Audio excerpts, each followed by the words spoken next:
Good evening बच्चे। आज मैं आपको बताने वाला हूं कि ये जो लास्ट टाइम अभी आपके पास बच रहा है, जैसे जनवरी में आपको जेईई मेन होना है और आपका मई में होना है नीट, तो ये लास्ट टाइम में किस तरह का प्रिपरेशन करना चाहिए, चलिए पहले आपको डिटेल्स में समझाता हूं। फर्स्ट तो पॉइंट आप ये समझिए कि आएंगे तो सारे क्वेश्चंस, तो ये जो दिन रात सिर्फ थ्योरी पढ़ रहे हो, बुकलेट लिया और बस देखते जा रहे हो, अंडरलाइन करते जा रहे हो या उसको याद कर रहे हो, this is not the right way to prepare for the competitive exam. और आज के डेट में जो नीट है और जो आईआईटी है, उसके लिए सिर्फ इस तरह से पढ़ने से बेटा रिजल्ट नहीं होगा। आपका ये मेथड आपको छोड़ना पड़ेगा, ये तरीका सही नहीं है। सेकेंड बात मैं आपको बता रहा हूं, तो सही तरीका क्या है, आपको अपना इवैल्यूएशन करना है, खुद को पता लगाना है कि आप कितना प्रिपेयर हुए।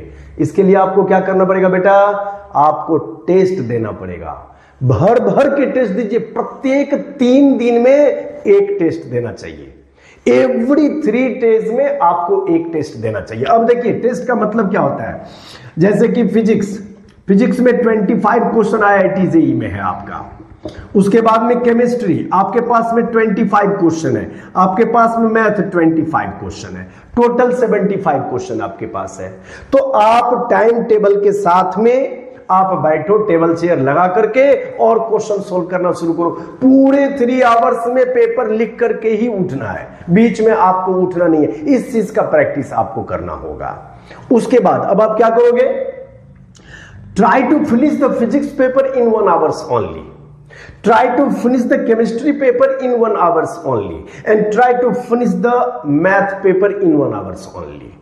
ठीक है। दूसरी बात, अब आप समझो जो इंपॉर्टेंट पॉइंट है, मेरे समझ में तो ये आता है कि भैया मैथ का जो क्वेश्चन दे रहा है, ऐसा फारू क्वेश्चन दे रहा है कि बहुत लेंदी और माथा खराब वाला दे रहा है। तो मैं तो कहूंगा कि फिजिक्स केमिस्ट्री में से पहले किसी एक पेपर को आपको अटेम्प्ट करना चाहिए। ये तो मेन एग्जाम की बात हुई, अभी मैं घर के प्रैक्टिस की बात कर रहा हूं। आप जो ये 25 क्वेश्चन कर रहे हो, ऑनेस्टली करो, लेकिन जितना बन रहा है मैक्सिमम एफर्ट के साथ में करो। ठीक है, मान लीजिए 25 में से आपने 15 क्वेश्चन कर पाया, 10 क्वेश्चन जो है या तो आपसे नहीं हुआ या आपने किया था रॉन्ग हो गया। वो जो 10 क्वेश्चन है ना, मेन वही आपको इंप्रूव करना, वही तो सीखना है कि आखिर मैं क्या नहीं जानता हूं, ये क्वेश्चन हमसे क्यों नहीं बना। अब आप डिफरेंट जो उस टाइप के क्वेश्चन है उसको करिए, उस क्वेश्चन से रिलेटेड जो थ्योरी है आप उसको पढ़ो, आप उससे रिलेटेड जो है सो वीडियोस देखो। इस तरह से आपका रिवीजन स्टार्ट हो जाएगा।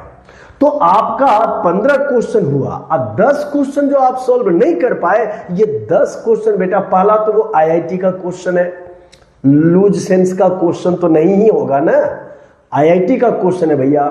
दूसरी बात, एक क्वेश्चन मान लीजिए कि डबल स्लिट एक्सपेरिमेंट का दिया है, तो दूसरा पता चला ये एटम से आया हुआ क्वेश्चन है, तीसरा पता चला वो इलेक्ट्रोमैग्नेटिक इंडक्शन का क्वेश्चन है, चौथा पता चला वो रोटेशनल का क्वेश्चन है।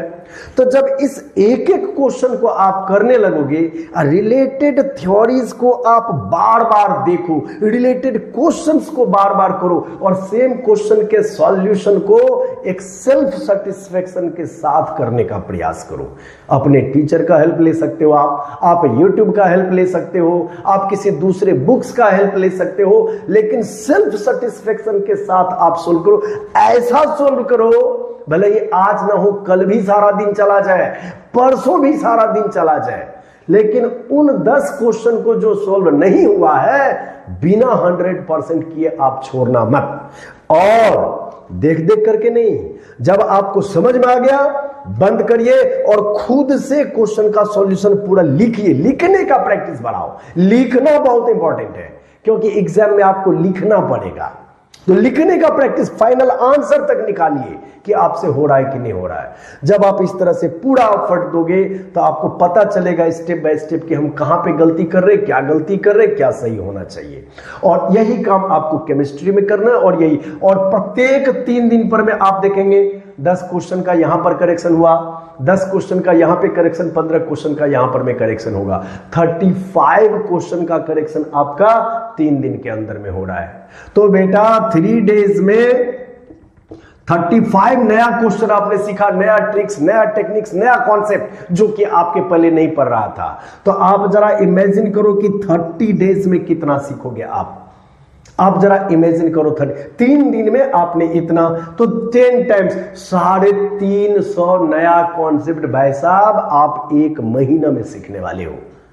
और जो बंदा 350 न्यू कॉन्सेप्ट 1 महीना में सीखेगा, और वो भी सारे क्वेश्चंस जो आईआईटी रैंक का है, एडवांस रैंक का है, उसका तो ऐसे ही दिमाग ऊपर चला जाएगा। वो तो स्कोरिंग करके आएगा, फोड़ के आएगा आईआईटी जेईई को। तो लास्ट टाइम का प्रिपरेशन हो चाहे रिवीजन हो, जो भी आपको करना है बेटा, आप डायरेक्ट क्वेश्चन पेपर को सोल्व करना शुरू करो। प्रत्येक 3 डेज पर में एक पेपर को सोल्व करो।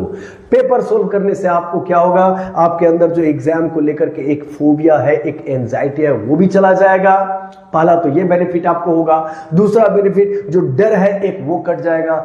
तीसरा ये इतना बार टफर क्वेश्चन आप देख लोगे कि पहले से मेंटली प्रिपेयर्ड रहोगे कि भैया आईआईटी है ना, टफ क्वेश्चन तो आएगा ही, आप घबराओगे नहीं, आप कॉन्फिडेंट हो जाओगे और आप फोड़ के आओगे, रिजल्ट लेके आओगे।